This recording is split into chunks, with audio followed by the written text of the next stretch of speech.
anytime you speak up or do anything out of the ordinary, they're coming out. They're going to try to find some way to come after you, or at least make your life more difficult, or even worse, what I've found is make the life for your entire shift difficult.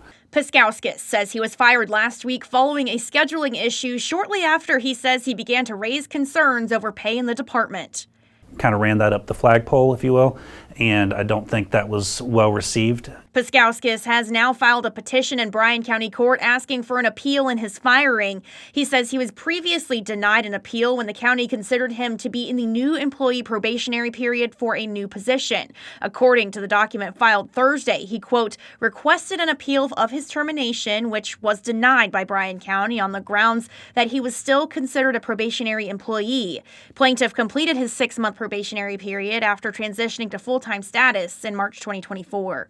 This comes after WTOC Investigates confirmed in May that 4 other fire and emergency services employees involved in litigation over allegations of retaliation, assault, and misconduct at the department had all been fired or resigned.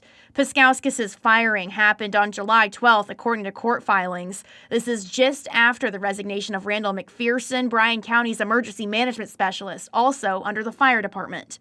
WTOC Investigates obtained a copy of McPherson's resignation letter dated July 9th. In it, he states, quote, within the past year, this department has made no progress in emergency management from the county perspective. All the things necessary to keep the county afloat during a crisis have been ignored by the Bryan County regime. Separately, Bryan County Fire Chief Freddie Howell announced on July 9th that he is retiring from the department next month. Here we are in the middle of hurricane season. We have no fire chief with the emergency management, and we have no emergency manager.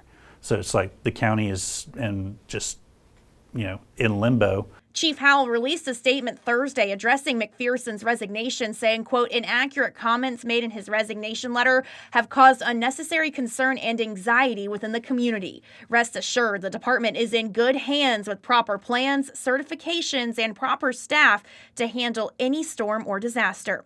Bryan County Commission Chairman Carter Enfinger says he agrees the county is in good shape. We have people with the certifications and the knowledge to kind of continue to move our community, the station, the fire department forward until we find somebody to step in that role. I'm not concerned at all. Enfinger adds he's confident in the county's fire and emergency services. When you have over 500 employees, there's always going to be issues here and there. Can't help it, right? It's just human nature. But what I can tell our citizens, our job is to make sure that they sleep well at night, knowing good and well we're going to respond.